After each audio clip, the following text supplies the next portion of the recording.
ನಮಸ್ಕಾರ ಎಲ್ಲರಿಗೂ. ನಾನಿವತ್ತು ಪಂಪ್ಕಿನ್ ಕೀ ಚೈನನ್ನು ಮಾಡೋದು ಹೇಳ್ಕೊಡ್ತಾ ಇದ್ದೀನಿ. ಮೊದಲಿಗೆ ಆರೆಂಜ್ ಕಲರಿನ ದಾರವನ್ನು ತಗೊಂಡಿದ್ದೀನಿ, ಕೇಸರಿ ಬಣ್ಣದ ದಾರ.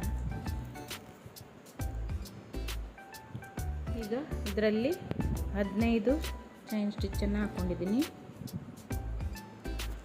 15 ಚೈನ್ ಸ್ಟಿಚ್ಚನ್ನು ಹಾಕ್ಕೊಂಡ ನಂತರ ಎಲ್ಲ ಚೈನ್ ಸ್ಟಿಚ್ಚಲ್ಲೂ ಹಾಫ್ ಡಬಲ್ ಕ್ರೋಶವನ್ನು ಹಾಕ್ಕೊಳ್ಬೇಕು. ನೋಡಿ, ಈ ಥರ ಕೊನೆಗೆ 2 ಚೈನನ್ನು ಹಾಕ್ಕೊಂಡು ತಿರುಗಿಸ್ಕೊಳ್ಬೇಕು. ನಂತರ ಹೀಗೆ ಹಾಫ್ ಡಬಲ್ ಕ್ರೋಶವನ್ನು ಹಾಕ್ತಾ ಬರುವಂಥದ್ದು.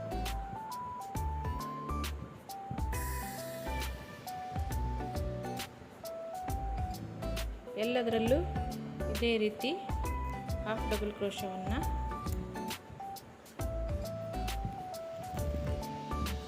ಹಾಕ್ತಾ ಬರಬೇಕು. ಒಂದೇ ಎಳೆಯಲ್ಲೇ ಹಾಕಬೇಕು.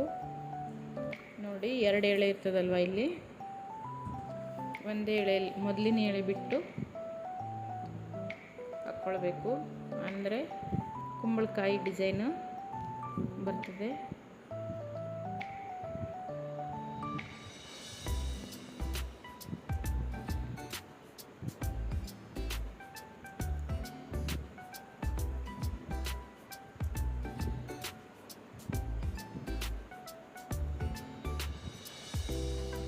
ಕೊನೆಯಲ್ಲಿ ಮತ್ತೆ 2 ಚೈನನ್ನು ಎಕ್ಸ್ಟ್ರಾ ಹಾಕ್ಕೊಂಡು ಹೆಣ್ಕೊಳ್ಳುವಂಥದ್ದು. ಇದೇ ರೀತಿ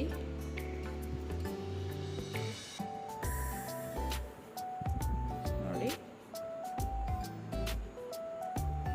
ಇದೇ ರೀತಿ 9 ಈ ಥರ 9 ಹೆಣಿಕೆ ಬರೋ ಥರ ಹೆಣ್ಕೊಳ್ಬೇಕು. ಅಂದರೆ ಒಂದೊಂದು ಹೆಣಿಕೆಯಲ್ಲಿ 2 ರೌಂಡ್ ಇದೆ.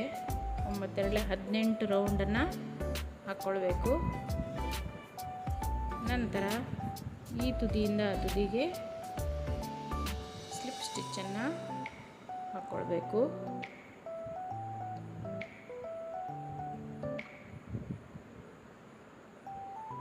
ಎರಡನ್ನು ಅಟ್ಯಾಚ್ ಮಾಡಿಕೊಂಡು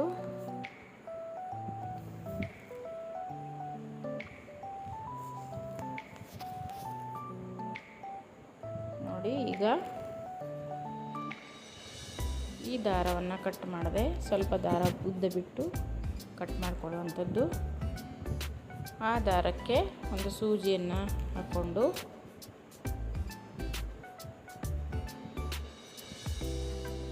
ಹೀಗೆ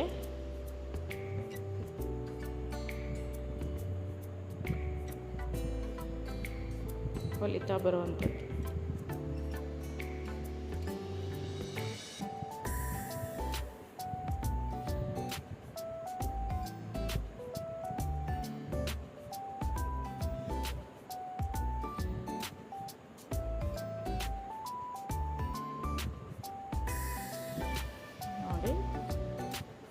ಹೀಗೆ ಗಟ್ಟಿಯಾಗಿ ಎಳ್ಕೊಂಡು ಇಲ್ಲಿ ಗಂಟನ್ನು ಹಾಕ್ಕೊಂಡ್ರೆ ಒಂದು ಕಡೆದು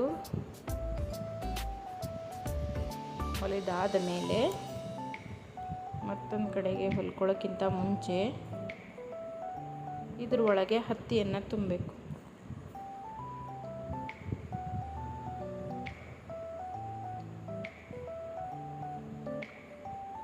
ನೋಡಿ, ಹತ್ತಿಯನ್ನು ತುಂಬ್ಕೋತಾ ಇದ್ದೀನಿ.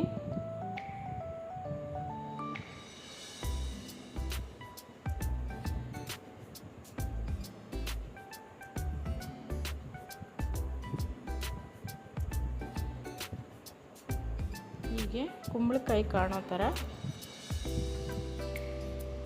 ಜಾಸ್ತಿ ಹತ್ತಿನೂ ಸುತ್ಕೋಬೇಡಿ, ಒಳಗೆ ಹಾಕ್ಕೊಳ್ಬೇಡಿ. ಈಗ ಮತ್ತೊಂದು ಭಾಗದಲ್ಲಿ ಹೊಲ್ಕೊಳ್ಳುವಂಥದ್ದು.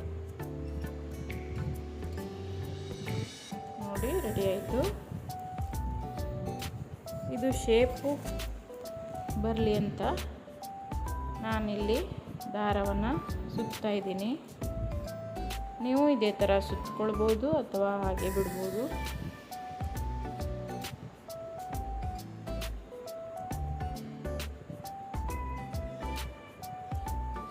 ನೋಡಿ ಈ ಥರ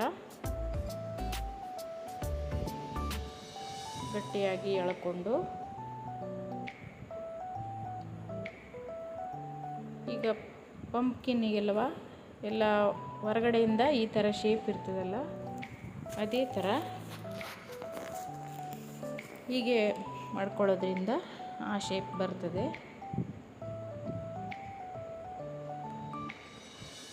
ಕೊನೆಯಲ್ಲಿ ದಾರವನ್ನು ಕಟ್ ಮಾಡ್ಕೊಳ್ಬೇಕು. ನೋಡಿ ಇಲ್ಲಿ ಈಗ ಮೇಲೆ ಹಸಿರು ಬಣ್ಣದ ದಾರವನ್ನು ತಗೊಂಡಿದ್ದೀನಿ. ಇಲ್ಲಿ 5 ಸಿಂಗಲ್ ಕ್ರೋಶವನ್ನು ಹಾಕ್ಕೊಳ್ಬೇಕು ಒಂದು ಚೈನಲ್ಲಿ.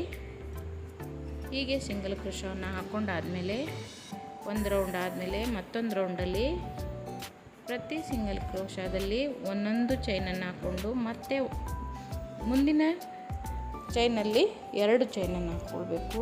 2 ಸಿಂಗಲ್ ಕ್ರೋಶವನ್ನು ಹಾಕ್ಕೊಳ್ಬೇಕು. ಒಂದು ಸಲ 1 ಸಿಂಗಲ್ ಕ್ರೋಶ, ಮತ್ತೊಂದು ಸಲ 2 ಸಿಂಗಲ್ ಕ್ರೋಶವನ್ನು ಹಾಕ್ಕೊಂಡು ಈ ಥರ ಮಾಡ್ಕೊಳ್ಬೇಕು.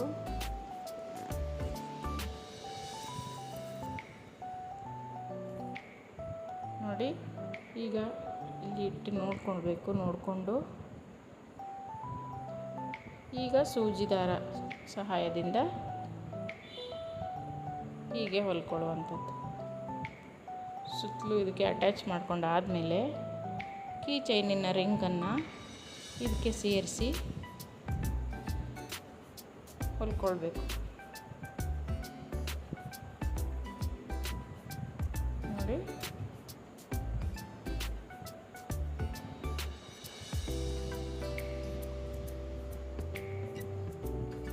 ರೆಡಿ ಆಯಿತು ಮನೇಲೇ ಕೀ ಚೈನು. ಹಾಗೆ ನೀವು ಮನೆಯಲ್ಲಿ ಮಾಡ್ಕೊಳ್ಳಿ. ಇಷ್ಟೊತ್ತು ವಿಡಿಯೋ ನೋಡಿದ್ದಕ್ಕಾಗಿ ಎಲ್ಲರಿಗೂ ಧನ್ಯವಾದಗಳು.